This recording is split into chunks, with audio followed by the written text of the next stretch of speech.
All right, so today we are going to be reacting to Not Indigenous, Don't Lose Your Cultural Identity, Navajo Teaching.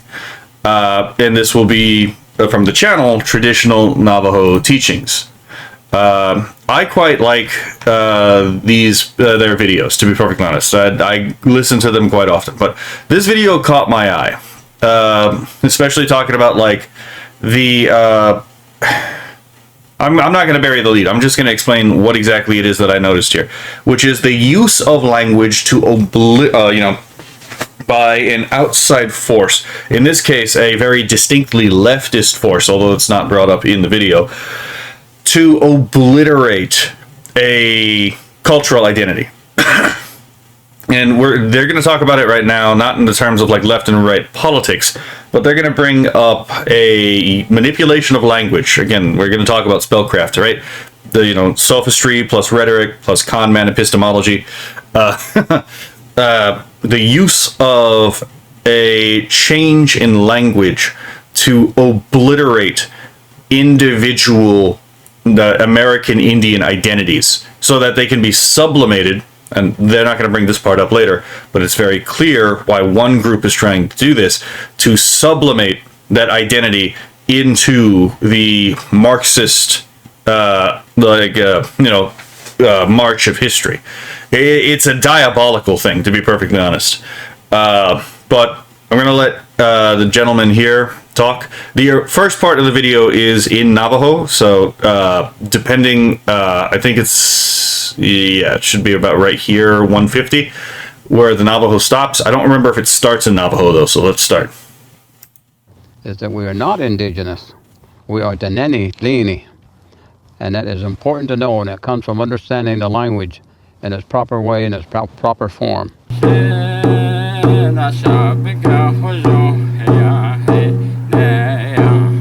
Yeah, so this gentleman, at times, he talks about philology in the Navajo language, and it's actually pretty interesting. I can't comment on it, and that's why we're going to skip over the Navajo part of the video, because, to be perfectly honest, I don't speak Navajo, so I can't really talk about it. I will have no commentary other than I have no idea what he's saying. Okay, so the English starts about 150, or, yeah.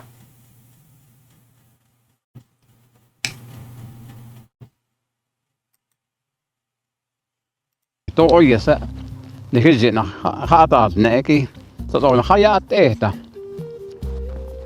the world today, there are many people that don't understand that Native American tribes on this continent, or here in the United States alone, every Native American tribe, they are not identical. They don't speak the same language. They have their own different cultural, traditional ways.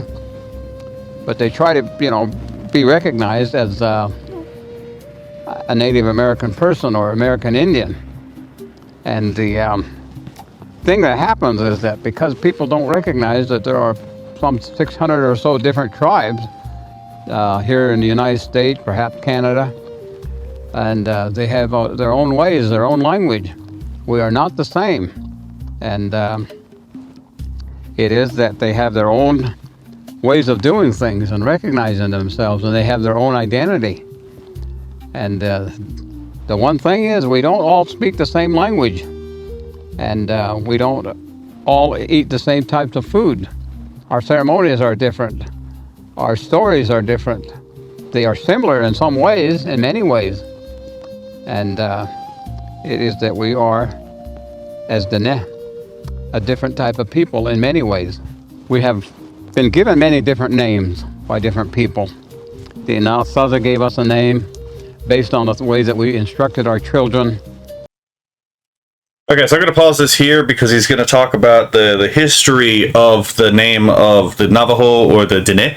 But I'm going to focus on the part that he talked about earlier, right? About the fact that, like, there is no singular American Indian identity, because the American Indians are not one people. They're actually a very, they're a collection of 600 different peoples, right? At the minimum. And it's kind of like saying that there is some shared, and in modern times there kind of is, but I would go to wager that a lot of it is leftist influenced and leftist derived, to be perfectly honest. That there's some kind of like pan-European or pan-Asian or like pan-African identity, right? Hell, even pan-Australian, because the Australian Aboriginals were very different from each other too, right? For example, you had some of them which were monolatrists, and others were polylatrists, right? So the religions weren't exactly all, they had very wildly different religions, wildly different languages, multiple language families among the American Indians and among the Australian Aboriginals. Among the Europeans, there are, a lot of the most widely spoken languages are Indo-European, but they're still very different, right? Just because you speak the same language family and that you may be culturally similar to someone doesn't mean you're the same people, because, these national boundaries exist between the Austrian and the German for a reason, right? They're not the same. And the danger in this collective identity thing, this pan-identitarianism thing, is that it threatens to, and this is a Marxist ploy, to, again, unify the disparate peoples, right? In such a way that they can be sublimated. So, in such a way that they can be at once, sublated, i.e., abolished and transcended at the same time. For the historical process, to turn that particular group into a tool of useful idiots in the march of history, right? And you could definitely see this in the case of like Pan-Africanism, or like the Pan-Arabism that was in the Ba'athist movement. Baathism just being a Arab, specific, form of socialism. Just like how Nazism was a racialized German socialism. There was a Pan-Germanic movement, right? The whole idea is like, again, the previous identity has to be sublated, abolished, and transcended into a new identity. The Marxist does the same thing. Workers of the world unite, right? How many times do you see a Marxist and they will talk about, like, again, the workers of the world? The whole idea is to destroy the nation, the national identity, so it can be substituted with a new ideological nation, in which case, in the Marxist, it is the worker. The worker is the nation of the Marxist, right? And their ideological enemies are themselves treated as an enemy nation. It doesn't exactly work for any kind of like Pan-Asian movement, because it turns out China, Japan, and Korea don't really like each other for a number of historical reasons, right? But we see this, for example, again in the immigrants that come over from the Asian nations into the United States, where oftentimes they're just treated as, they're just considered Asian American, right? And sometimes they'll just consider themselves, sometimes some of these people just consider themselves as if there's some kind of, deep connection between Korea, China, and Japan, when it's like, no, these groups don't exactly get along with each other, right? They have historical ties to each other, but they're very different people. And I have a suspicion, and it's not just a suspicion. I know from experience with some of this stuff that some of this is actually intentional to destroy the national identities of these people. Most people don't know this, but the American Indian tribes are themselves not the same nation as the rest of the United States. In fact, they are constitutionally considered dependent nations. So it's like they are nations under the stewardship of the United States government. So, with historical nonsense aside, they have their own identity, their own culture, their own customs, and there is an insidiousness behind the term indigenous that is intended to destroy these distinctions. And it's not a good thing. It's not a good thing for because it's global homogenization, in principle, right? Again, all borders, all barriers, all distinctions have to be sublated out of them, right? again, abolished and transcended until all is one unified mass, the globo homo, right? Literally global homogenization. Everyone has become one and the same. There's nothing really unique in the world in any given time or in any given place, right? That I don't exactly like that future, to be perfectly honest. And this is one of the tools that they use to do this, and they do this to they try this with all groups, right? Again, Pan-Africanism is a good example. There's not exactly a lot in common between the Nilo-Saharan speaker and like the Bantu, for example, whether they be Isizulu, not Isizulu, it's Amazulu, whether they be Amazulu or, the Kosa, and, Bantu tribes have historically not gotten along with each other, but, there's not really that much in common between, for example, an Ethiopian or an Mbuti or a Dinka or the Zulu or Kosa, right? These are very distinct peoples. The Khoi and the San, not exactly all that similar to the rest of these groups. Again, the Maasai, very different from everyone I've just mentioned. So the whole concept of Pan-Africanism is itself an attempt to again, obliterate these distinctions. All have to come together in one shared identity that is made for this exact purpose, for the homogenization of the people and thus the destruction of national identities. It is a very insidious and diabolical thing that is very much, again, Marxist and intersectional encoded. So just keep that in mind when we're talking about like the indigenous term for the American Indians, or even Native American is another one. But we'll get to that when we get there. And they called us field people. Field people is the word that they would call us or refer to us, and it actually meant, the way that they said it would be Anabejo. And then, of course, when the Spaniards heard that word, and they were asking who these people were, and they were told those are Navajo. And so they use it in their own way, which is to say Navajo. And so different names. And then some of our neighbor Native American referred to us as Yutai. And somehow they applied it to another tribe up north, and they became Ute. But then the name of the state of Utah became what it is, Utah, which is actually a name that was given to our Diné by other people, Utah. There are some other names in that, of course, in the modern times, and trying to sort out the race of people and to divide people, which is very dangerous. And one of those words is, of course, indigenous people. There are people all over the world. They have their own language, they have their own culture, they have their own ways. And many times they have maybe their own features in that are physical.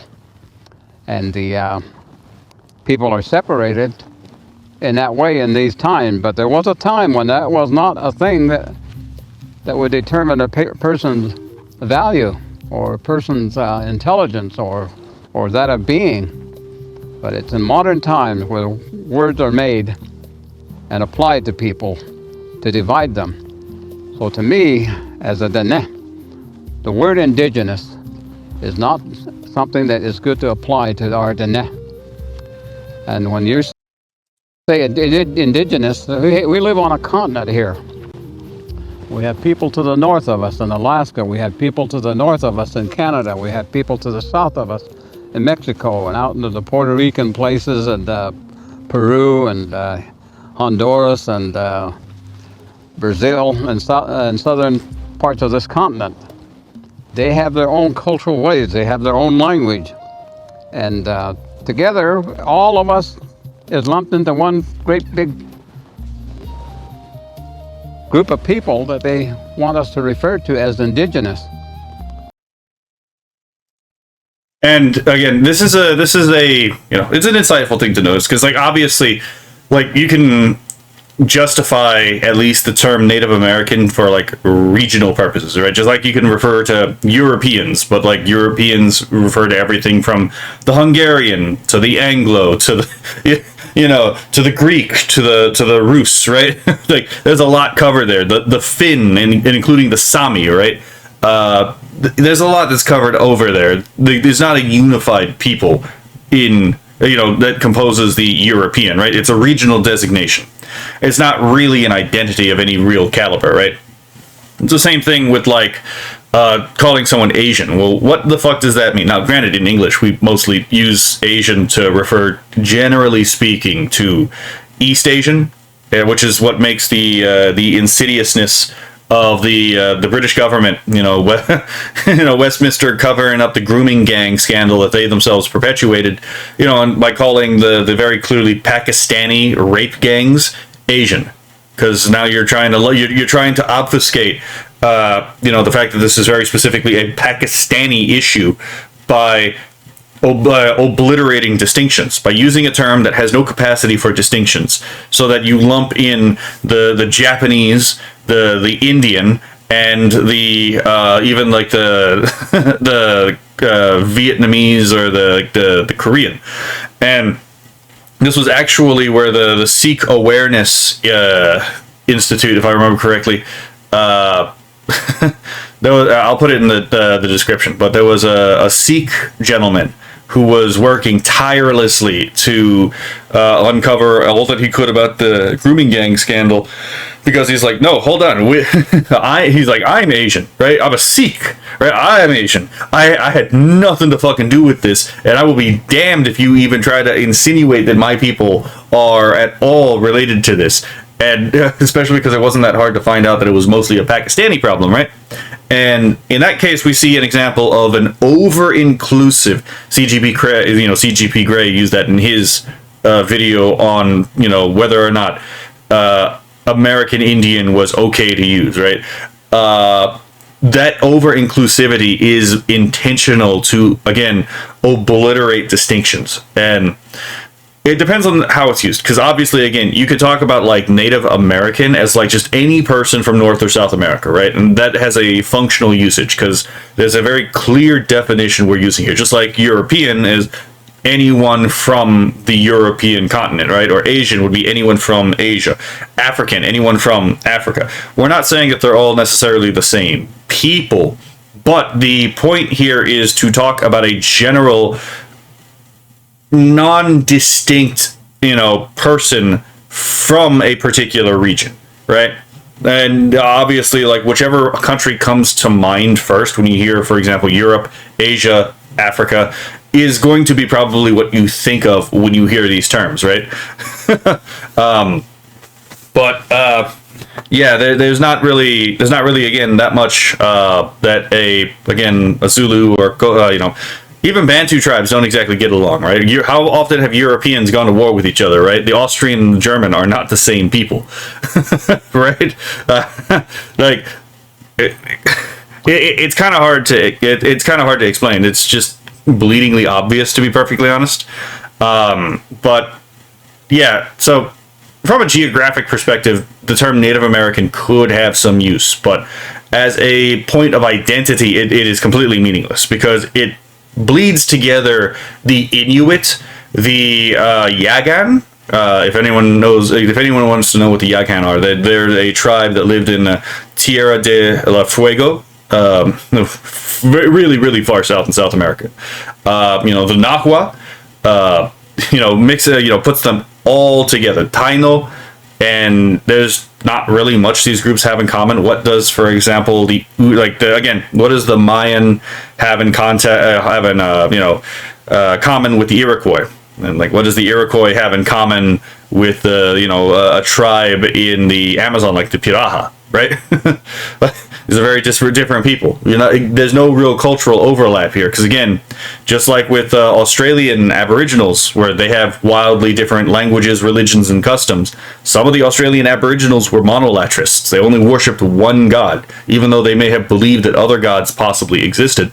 Many other Australian Aboriginal cultures were polylatrous. They worshipped many gods. They spoke their own individual languages. Same thing happened in the Americas, right? Some of the Native American nations were monolatrists. Some of them were polylatrists. And then, you know, they spoke their own languages. They had their own customs. They had their own territory. They had their own warring feuds, right? So you have to really ask yourself, why is the term American Indian, especially when American Indian is, and you know what, I'll just play this thing I had from CGP Grey on here to make a point. The closer a person had ever been to a reservation. A little fast. Okay. So let's forward to the part I'm actually needing. Let's see.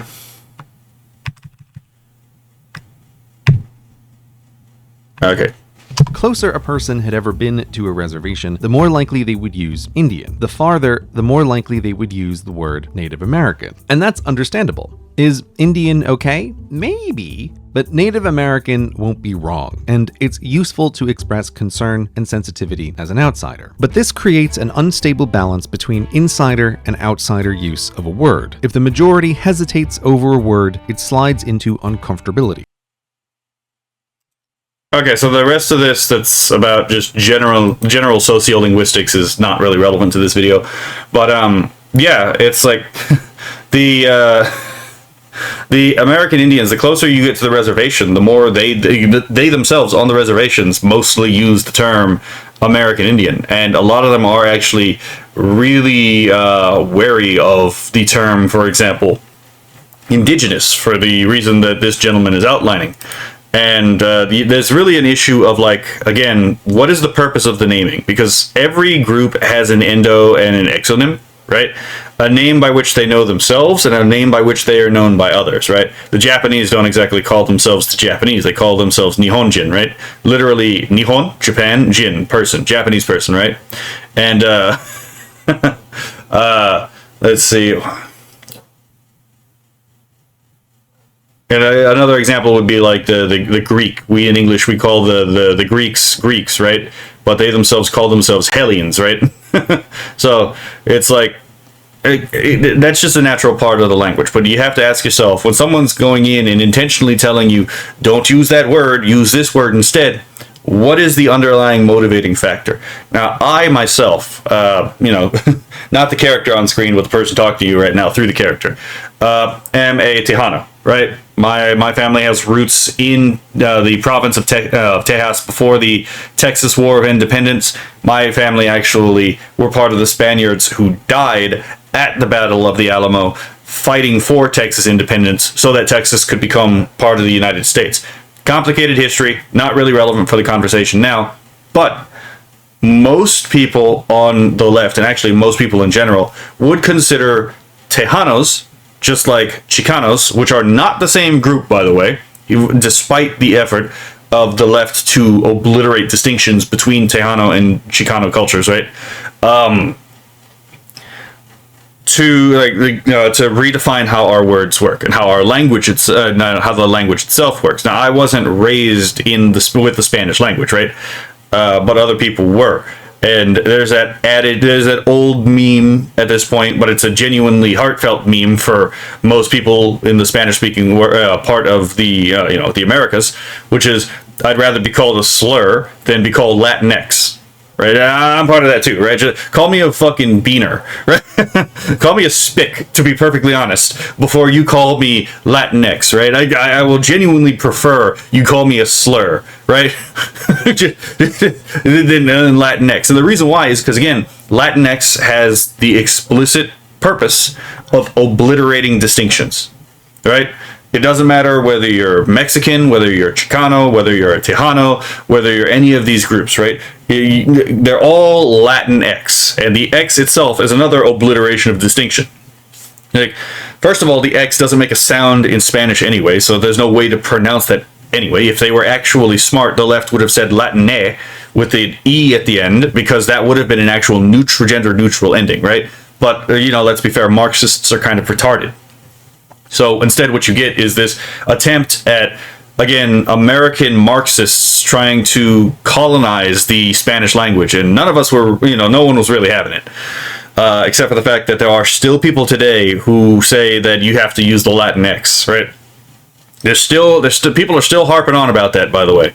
And again, it's the obliteration of distinction. The entire point of the X or the A ending in that particular word is to obliterate the distinction between male and female for a non-binary, quote unquote, agenda. Whereas again, with the whole Latin movement, the whole idea is to obliterate the distinctions between the Chicano or the Tejano and even the Mexican, and obliterate all those distinctions to unify them as one people when they're not one people. They are very different people, right? I would say that I don't think I have a lot in common, to be perfectly honest, with a Chicano. Like, just saying, like, obviously we have a shared base Spanish culture, right? But there are a lot of very important differences. I don't think we're the same people. And I think I'm very reasonable in thinking we're not the same people.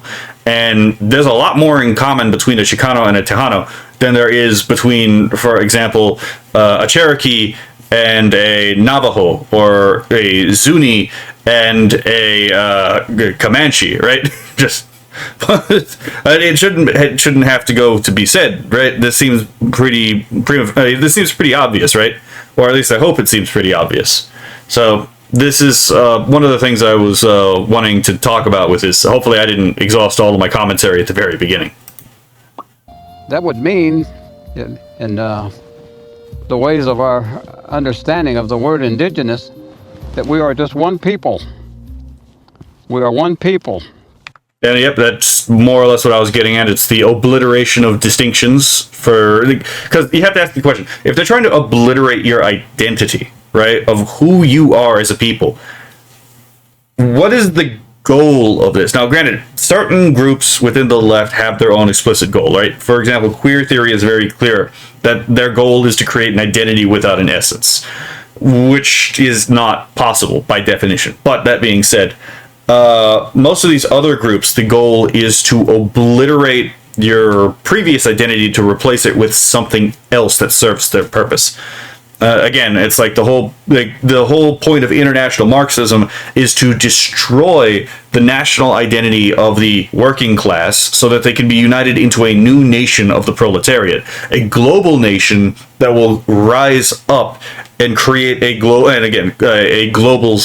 society under the the rule of the worker. So they're trying to destroy your national identity to replace it with an economic class identity. Radical feminism does the exact same thing, right? The sisterhood, right? First of all, there is no sisterhood, just like there is no universal proletarian. But again, the entire point is your identity is not national. Your identity is class-based. In this case, sex class-based, right?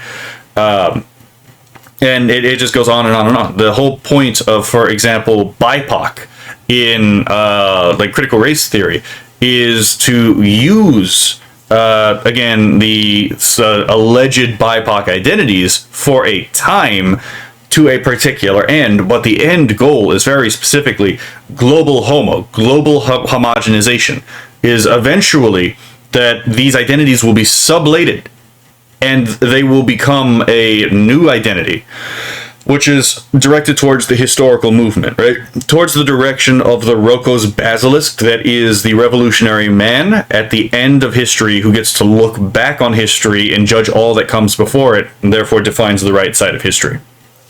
So you have to be very careful when these people come in and say, oh yeah, don't use these terms because of X, Y, or Z reason. You need to actually examine why it is these terms are being forbidden, especially when the people themselves don't have an issue with it, right? Like, why were people pressing, again, Latinx? Well, when no one in the Spanish-speaking community had an issue with Latino.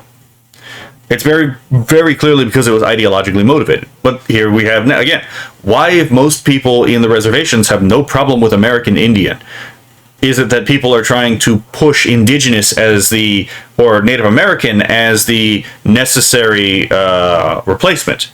Instead, that demonizing the use of what the what the American Indians themselves prefer on average.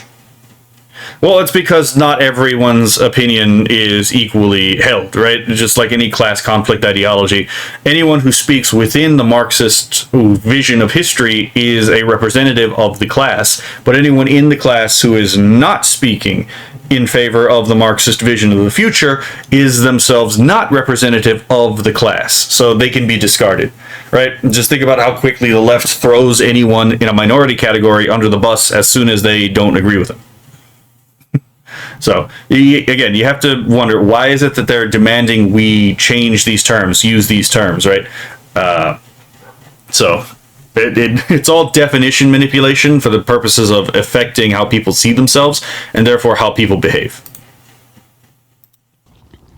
And it is that we are not just one people.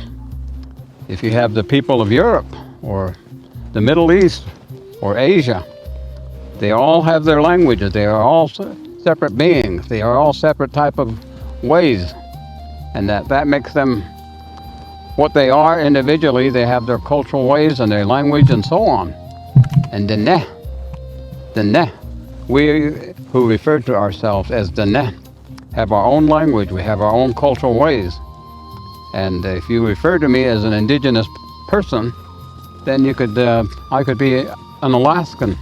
I could be a Peruvian, I could be a Brazilian, or I could be a Puerto Rican or some other people. That would be wrong to the We are not indigenous, even though that we live among all these people on this continent. We are the Nene. Okay, so I want to pause here too, because I think that this also goes deeper than what we're talking about right here. So I want to point out, for example, this is not the only person here, but even a cursory view sees that there are multiple people pointing out that the United States themselves, like the American, is not one nation. That it seems that the count varies, right? What if alt history says 9 nations? Let's see, Monsieur Z says 15 nations, and then Geography by Jeff says 12 nations. But in general, I actually agree with this idea that the United States is that the people of the United States are not a unified nation, in the sense that, like, we're not one people. Because, like, what does the New Yorker and the Californian and the Texan and the Alaskan really have in common? Be perfectly honest, right? We have very different cultures, very different views of the outlooks on the world. We have we share a language, right? We share a state, right? And we share some common history, but that's not necessarily enough to justify a particular, national identity, especially when, for example, Tejanos, we have the history of we were once our own country and we became our own country to join the United States. This is a very unique thing for the identity of Texas, right? And fun fact, we actually have some legal powers that the rest of the states don't have. For example, in the joint resolution that accepted Texas into the Union actually gave us the right to separate ourselves, so to divide ourselves into 5 states without consent of Congress. And that was never abrogated. There was never a ruling that took that power away from us. Although, to be fair, if we tried to enact it, it would almost certainly be shot down because some dumbass judge would look at it and say, well, this doesn't seem fair, even though the letter of the law actually doesn't seem to deny that particular ability. Anyway, so I would give some of these videos a look. I'll link them in the description, because I don't even think that, the American the American citizens are necessarily one nation, and that's not that hard to understand, because if you think about empires and republics, right, they're not necessarily, especially if they're not an ethno-state, then there's nothing necessarily wrong with them actually being multiple peoples united into one. That's actually not as historically uncommon as people think it is. But that being said, obviously there has to be some degree of shared values between the peoples, and right now we're having that issue where we don't really have enough shared values to unite us at the moment, and we're seeing the consequences of that particular issue. Now, I am definitely of my ancestors believed in the American project, And if America has to be saved by being split up, then I'm for that. If America has to be, I would prefer the endurance of the United States, because the entire point of Texas independence from Mexico was to be American. Historically speaking, that's the only reason Texas existed. So, yeah, I don't think Americans are one nation either. I think that reasonably you could divide the people of the United States into several nations that function under one state through a common proposition. Because America is, fundamentally speaking, a propositional nation, and that proposition did derive from Anglo and Scottish ideals. And they were informed by Greek and Roman history, and some Judeo-Christian ideas, especially with the influence of the Book of Deuteronomy, seems to have had on the founding fathers, right? Even though not all the founding fathers were themselves, religiously Christian, some of them definitely were, some of them definitely weren't. And there does seem to be some influence of the Iroquois nation on the foundational principles of the United States. But, that's neither here nor there. It's all just interesting little side notes that it would be interesting to talk about someday. Long story short, yes, American is useful because it's like because we're talking about like citizenship, but the regional identities of America are also important. You don't necessarily want New York to be like Texas, and you don't want Texas to be like California, and you don't want California to be like Florida, and you don't want Florida to be like Alaska, right? Again, national homo, is also not all that particularly supportable, in my opinion. I don't want global homo. I don't want national homo. No homogenization. Keep the regional differences, damn it, right? Let the nations and the peoples endure as they are, for the most part. Or at least in their identity. Danny, we identify as a people that were placed here as a peaceful people. We were given our special language. And these are things that came about through hard times, through struggles, and through encountering so many different things in that. And it was given to us by the old people, that they went before the holy people. They begged the holy people, let us have this. Please allow this to be a part of our way of life. And it was that through the various trials and tribulations and the testing and that our people went through to become the Neni, which is we the people. And other people may have experienced other things, but yet they are very hostile to one another. The Dene, when they came out into this part of the continent, they were peaceful people.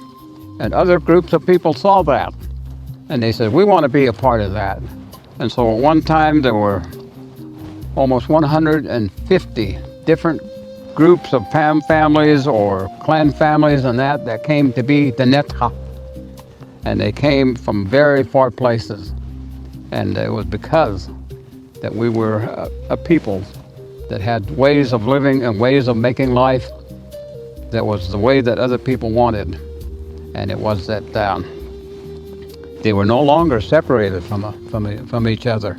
They become one people. And they had a place where all of them had made sacrifices. All of them had struggles. And they band together and became the nation of Dene. And we are losing that. It's the sad thing that now people, we don't realize that as Dene, we are probably related to every person in the world in recent times. And okay, so I'm going to pause it there again because what he said is largely true, for example, of the Anglo culture and the Spanish culture as well, right? But it's also true of like many other peoples across the world. There is funny enough, I'm gonna have to refer back. I think I've mentioned this one time. I was on VR chat one time, and it was a really odd experience because we were in this one world where we were basically trying to build a tower to challenge the heavens. It was basically a Tower of Babel simulator on VR chat. It was just a really simple game, but we were there, and we were all just like we were all just using it to waste time and talk to each other. Ironic enough, right? Fucking ironically, right? And we had this one individual. I don't remember the name, and if I did, I wouldn't give the username anyway.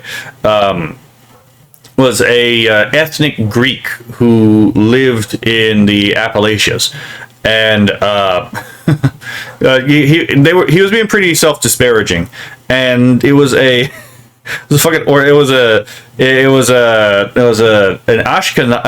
Ashkenazim who popped in, right? Native language was Yiddish, and he was just trying to tell him, like, hey, don't beat yourself up. He was like, hey, don't disparage your people. And the Greeks have a wonderful history. And he started gushing over Greek history, and it was like, okay, this was an unexpected thing on my list of things to hear today, right? It was not unpleasant. It was actually quite. I actually quite enjoyed the experience, right? It was like, oh, nice. We're teaching someone to actually love their heritage, right? Yeah, and it's like it's like a million Amelias, right? Where at the very end of the fucking video, you have the great, some, not all, but some of the great achievements of the British Empire, right? Everything from the fact that their navy was built to was basically developed to stop the slave trade, which they never really get credit for. The fact that, like, again, they produced such thinkers as Isaac Newton and Alan Turing, the father of modern computing, right? The fact that, again, oftentimes like they are like opposed genuinely horrendous regimes throughout history. Again, the whole developing the navy to stop the slave trade, of, you know, fighting the Spanish to stop the slave trade, fighting the Arabs to stop the slave trade, right? You have the development of the Magna Carta and the whole historical basis, base of, again, the idea that the sovereign has a duty to the people as much as the people have a duty to the sovereign, right? There is plenty to be proud of if you're an Anglo. And there's plenty to be proud of if, for example, you're Spanish or you're Italian, or if you are, for example, German or French. But it would require, like, again, looking into your deep history to actually understand that stuff. And while the United States doesn't really have a deep history, we've only been around for like 200 something odd years, right? It's still, you know, we still have a wide breadth of history that actually, a lot of it is something you could very well be proud of. Right, we're one of the few, if not the only country to actually go to war with itself to stop the institution of slavery. Well, just pointing that out there, right? So there is plenty to be proud. You know, hell, even during the Cold War, the American ideals were so beloved by the people in Katanga. The Katanga founded itself as a state breakaway from the Congo, and the Katangans, who are not the Congolese, by the way, they're their own people, even founded their own constitution off of the American Constitution, and it was just in French. And no, this is not Liberia. Liberia was a different American-related nation, which was founded, but, you know, for the purposes of, like, slaves that were sent, freed after the Civil War, to resettle Africa. No, Katanga is a wildly different place, and the only reason Katanga doesn't exist anymore is because optically the Americans decided it would look bad if they went in and saved this small pro-America, African country that actually had a real shot at success, because they had all the cultural, inclinations towards success, unlike, other nations like Zimbabwe and, Rhodesia, when they kicked out the British. And, unlike South Africa, as they're currently abusing the Afrikaners and, the otherwise called the Boers. But, yeah, we thought it would be, the United States thought that would be a little bit optically bad, especially during the Cold War. So then the United States just let the Katangans be overtaken by the communists as they begged for help, It's also one of the reasons why it's like, look, man, there were Iranians begging for help. This is the reason why Asmongold has his position on the Iran war. It's the reason I have my position on the Iran war that we have right now, right? It's definitely different than what my position was on the Iraq war and the war in Afghanistan. Turns out, because, again, as I said in my video on that subject, the Afghani and the Iranian and the Iraqi are not the same people. Hell, even the people in those countries aren't the same. There's not the Pashtuns, the Balochi, the fucking the Farsi. They're all very different people themselves, right? Like most people have like, sorry, I'm not going to go on to a tangent on like the ethnic differences in the sandbox countries right now. But long story short, for the vast majority of people, there is and nations, there is a large amount of things that you can actually be deeply proud of if you actually learn your history. And yeah, sure, there are mistakes that you can learn from and like progress past, but it still requires you to know your history in the first place. And if you actually deeply studied your history, you will find plenty of things to be proud of from your own people, right? That if you can't find anything to be proud of, you have not looked fucking hard enough. You don't know your history enough. It is literally that fucking simple, right? Man. Even the genuinely crazy ones, like the Nahua, right? Again, the Aztecs, the ones who literally had human farms to breed sacrifices, slaves for sacrifice, right? Again, they developed cataract surgery with fucking like literally glass blades. Crazy shit, to be perfectly honest. That is something to be proud of. Your ancestors were actually pretty fucking smart, it seems, even though they worship demons, right?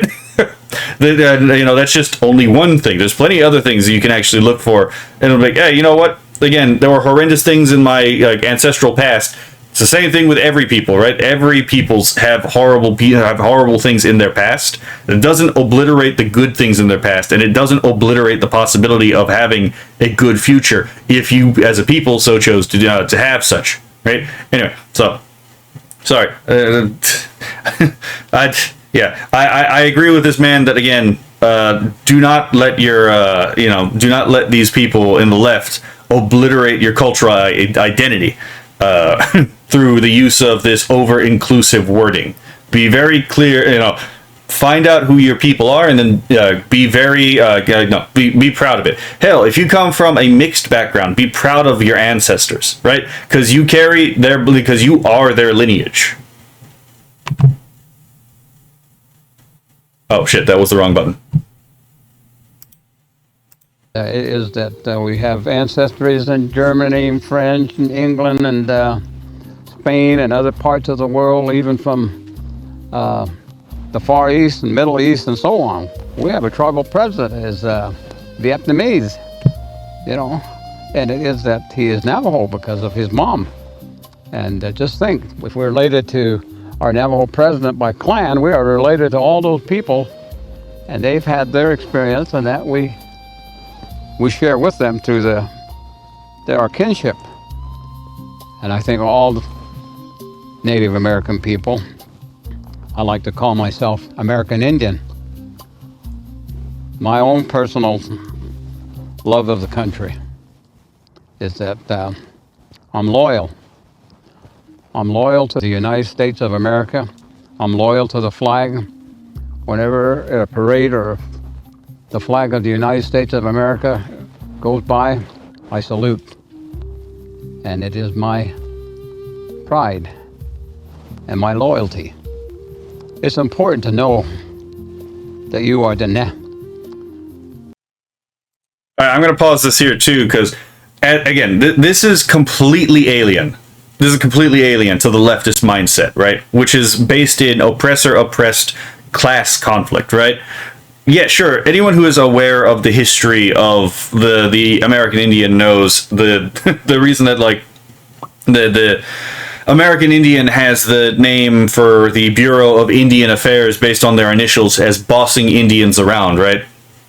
Yeah, sure. We all know of the history of broken treaties. We all know the Trail of Tears. We all know there's a lot of bad things that happened with the interaction between the United States government and again the American Indians, and it are still going on.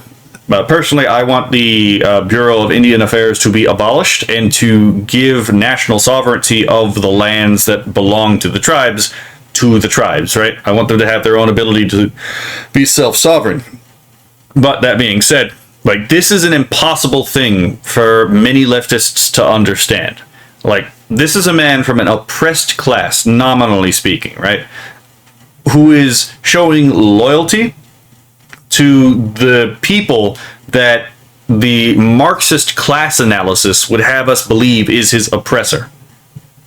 And why is that? Well, it's because the Native American, many Native American tribes across North and South America, yeah, sure. But the many American Indians feel a deep connection with the land.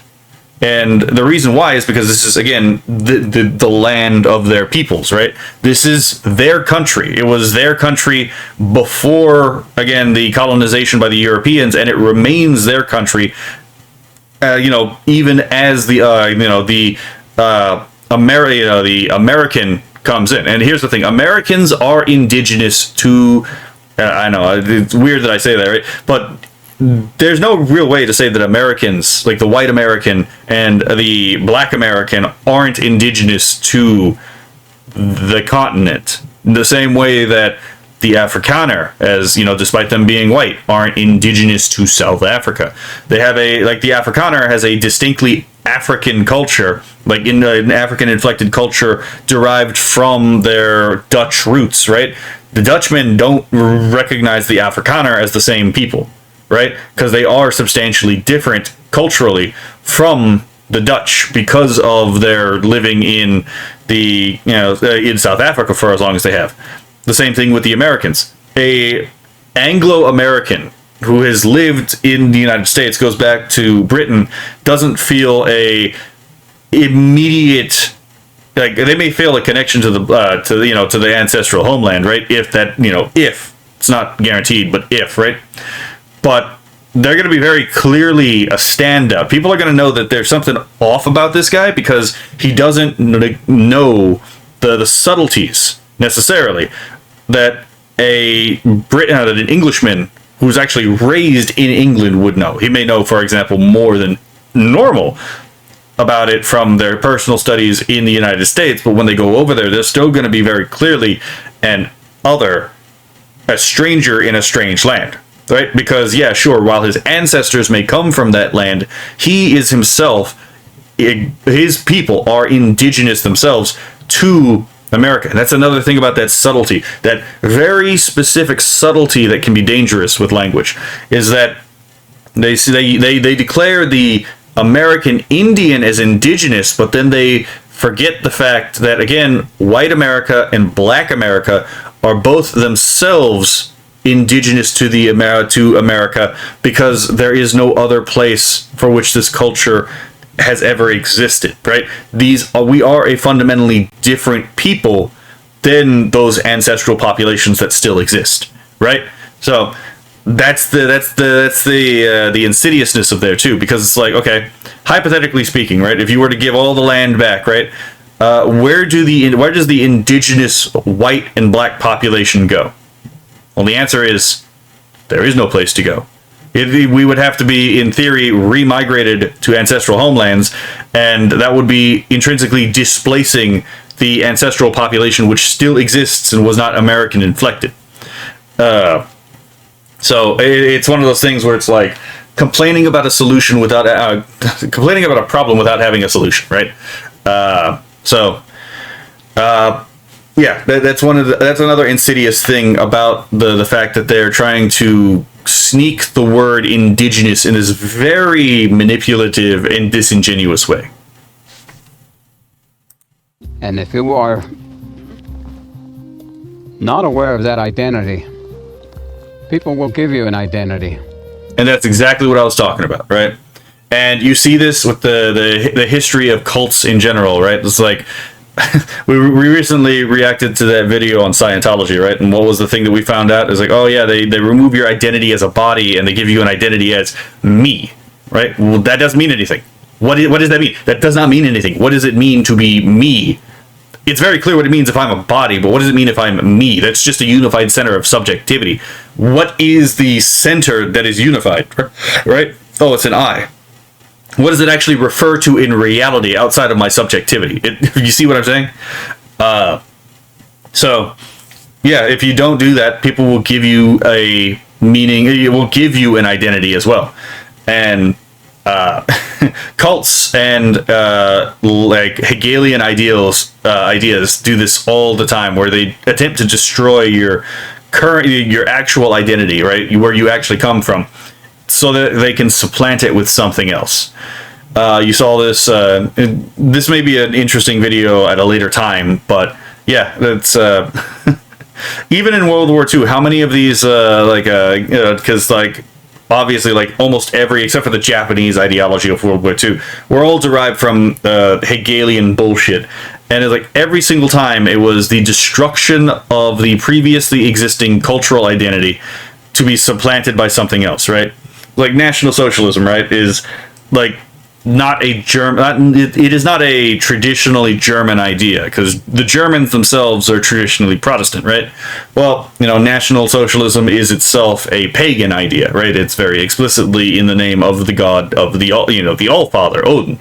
It's literally in the foundational documents of the National Socialist texts. And then what about the Italian? Well, in the case of the Italian fascist, again, the identity was fundamentally Catholic for most of its history, right? Italian and Catholic. And then, obviously there were multiple states in Italy. It wasn't always one state. And even nowadays, Italians don't really speak one language. You have the Venetian and the Sicilian speak different languages. So even today, that they're not really the same people, but I digress. The Italian fascist comes in and he takes away your Catholic identity, and he instead replaces it with an actual idealist identity. The idea that, again, it turns out you yourself, actually, all of mankind is God. That's why the state has to be in absolute control. Because if all of mankind is itself collectively God, they just forgot that we're God. We just forgot that we're God, and that reality is intersubjectively generated through our conscious experience. Then if we can have something to control all mankind, right? That would be the agent of God in the world, right? So the state becomes not only the agent of God in the world, the state as the collective of all human activity becomes God in the world. So you become yourself part of the state. Again, the fascist ideal. Again, destroy your identity to give you a new identity. And yeah, this is a very insidious thing that happens over and over and over again, and this is exactly what's going on when the left tries to force its leftist-inflected language on the Hispanic, right? When the left tries to enforce its leftist-infected language onto the American Indian, when they try to do it on the whites, right? And what's one of the common things that the CRT people say, right? Whites don't really have a culture. It's the same thing that they do with the racism bit, right? Where they just redefine what racism is. So they redefine culture such that white is a null state, even though there's plenty of cultural traits from Europe, from the whites, right? The Greek, the Italian, and the Anglo, and the Scot, and the Spanish, the German, the French, the Finn, none of the Rus, right? Whether you be Ukraine, whether you be or even the Czech, right? None of these peoples are the same people. They're all very different people, but they're all white, so they don't count culturally. And the reason they do it this way is, again, the class distinction, right? You don't really count because you're part of the bad group. It's only the people in the good group who really count, because it turns out, again, Marxism is predicated on a idea that is meant to divide mankind and foster war. But anyway, so yeah, his whole observation that if you don't know who you are, someone will tell you who you are, and that can be extremely dangerous. They will call you an indigenous person, and that is the loss of your identity. Yep, as I said earlier, the entire point of supplanting American Indian with indigenous is to abrogate the very identities that they are allegedly trying to protect. It's a smokescreen for what's actually going on. The goal is explicitly to destroy the traditional identity so it can be replaced by a counterfeit identity under the same appearances, to destroy the essence of something but leave its accidents intact, right? You understand that? And it is very important. Keep your language. understand. They'll know the history of our Dene. Not something that was made up by some non-Dene somewhere far away who was never eaten a mutton head or had gnawed on a sheep hoof. And those are things that are important. You can only know it as Dene, or you can enjoy the things that have been developed and improved upon by our Dene.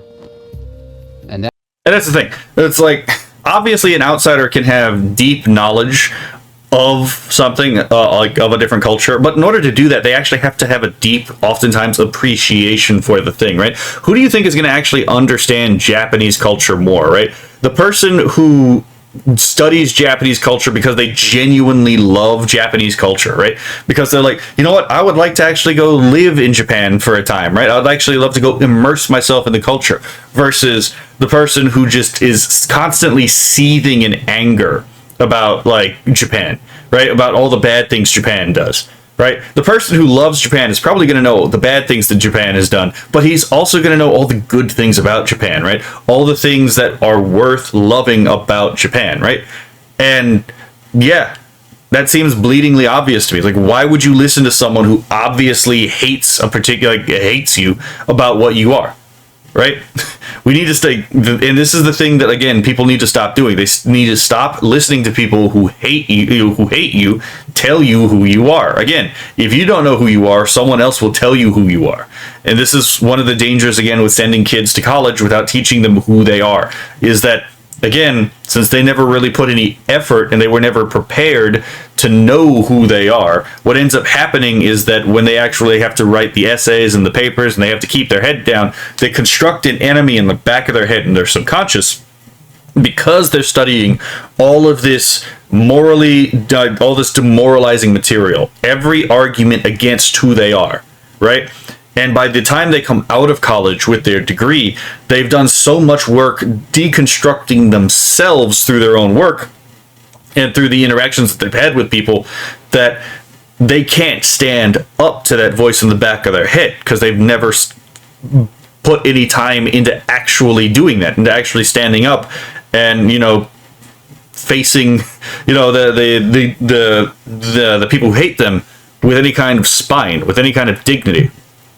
And that's the goal. It's also how ideological possession works. You may not necessarily believe it, but after so much time spent defending it, like, you can't defeat it with your own beliefs because you never spent the time to develop your own beliefs. And so anytime you try to stand up for what you intrinsically think is the case, that enemy in the back of the brain that you yourself made comes in and defeats you because you never learned how to defeat it. Right? You've made your own dragon, and you've made it impossible for you to slay. So, and this is why, again, you need to stop listening to people who hate you and your culture.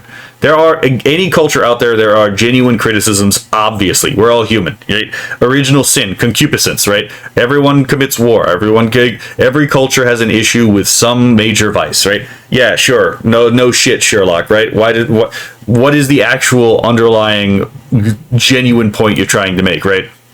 It's like, so the fucking powder, yeah, and, right? So. That is us. Deneni Dini.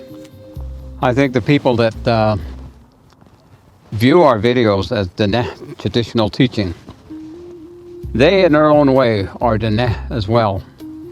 In their own way, they can be a peaceful people.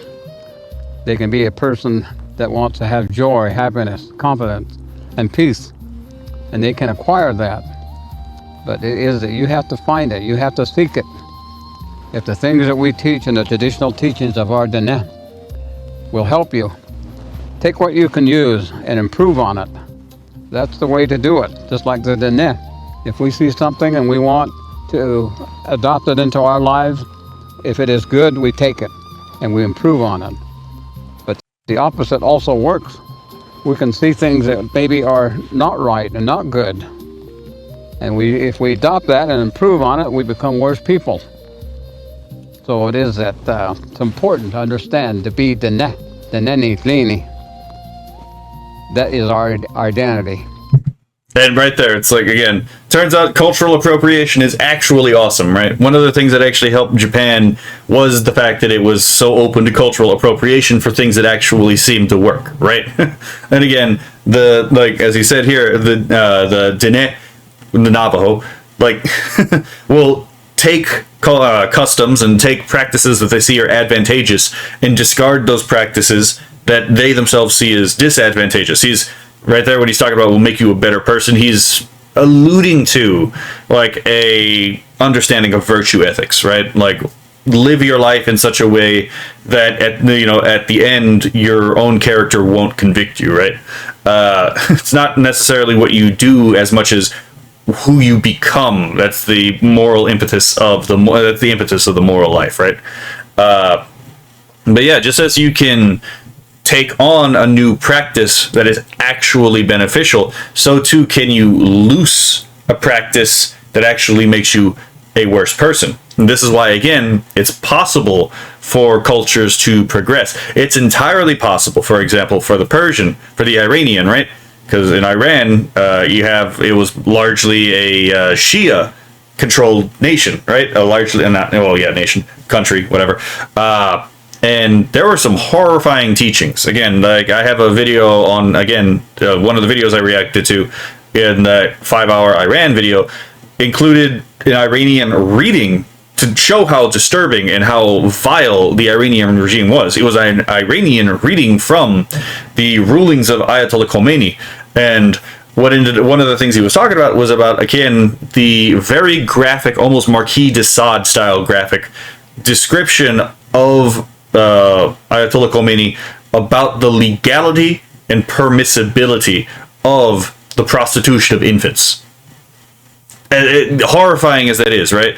But this was not always a practice of, the Arabs or the Iranian or the Afghani, right? I mean, pederasty in general was actually quite widespread before the advent of Christianity, right? Just pointing that out there. But that being said, this degree was, just as the European largely abandoned, pederasty, it is within the realm of possibility for the Iranian, so long as they abandon Islam, to abandon pederasty as well, right? It's not a thing that they have to continue. They have the power, so should they choose to seize their own destiny, right?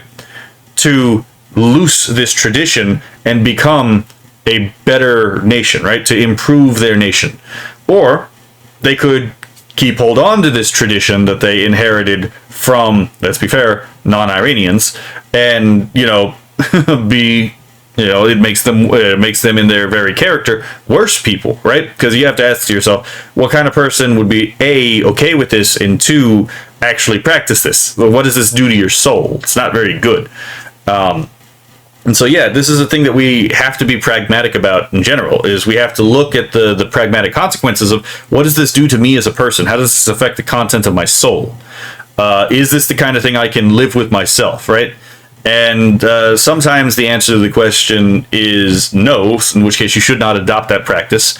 And sometimes the answer to the question is, yeah, it actually is a good thing, and you should adopt that practice because it is, like, it helps you do what you need to do to live a virtuous life as a, for example, Tejano, as a German, as a Scot or an Irishman, as a Japanese or a Korean or a Ryukian, right? Or an Ainu or any of these other groups, right? Chukchi.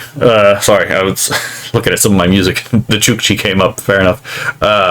So, yeah, it turns out cultural appropriation is fine and required for the development of culture. And everybody should be seeking their true identity of being a person that is the seeker of good, the seeker of peace, the maker of peace, the being of peace.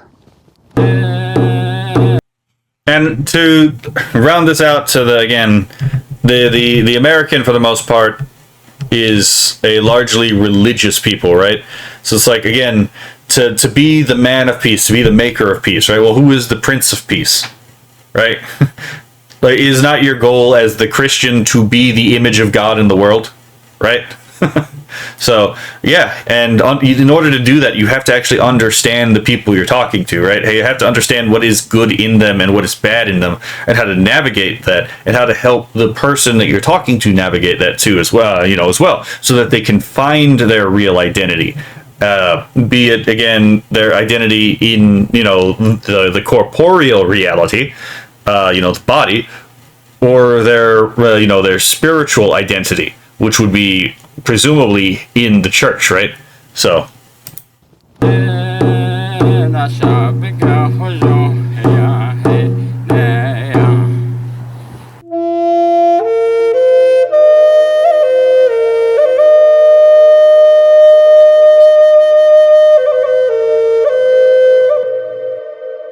yeah. Thanks for watching our videos. If you like what you see, don't forget to subscribe and hit that notification bell so you never miss one of our uploads. Also, head over to our website, NavajoTraditionalTeachings.com. Sign up for our email list. Okay. So yeah, if you've never watched the Navajo Traditional Teachings, I would suggest it. I actually learned quite a bit watching them, and honestly, it's just nice to listen to the gentleman we were, just recount his stories of the old days, right? But yeah, it turns out that again, Native American, American Indian patriots. See, I grew up with the Native American thing. I had to learn later that again, American Indian is actually preferred for a lot of these individuals. But yeah, so it's like American Indians are oftentimes extremely patriotic, contrary to what the Marxian would believe, and yeah. I mean, to me, it makes sense, right? Even if it's not necessarily their nation, it's still their country, right? The land that they call home. And like again, the American, even though they may not be necessarily the same nation, they are, we are neighbors to each other. So it's within our best interest to care about the best interest of each other, right? So yeah, that's generally my thoughts about this. I'm not an identitarian, but I do think that it is important to know where you come from and the good and the bad about where you come from.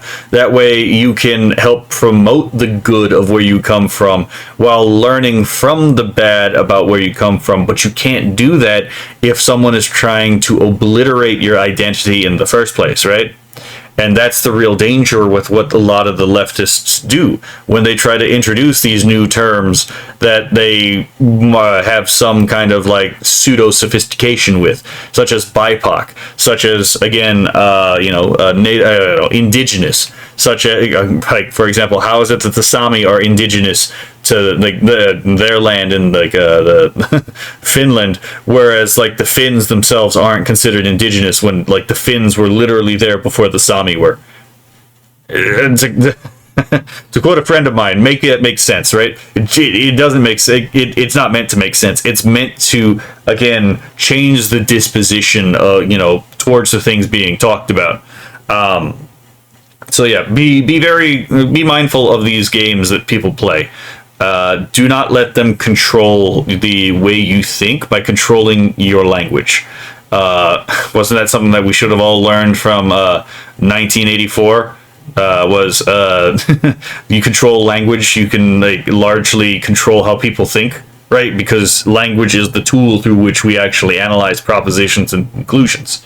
So anyway, yeah, I probably padded out enough time for this, right?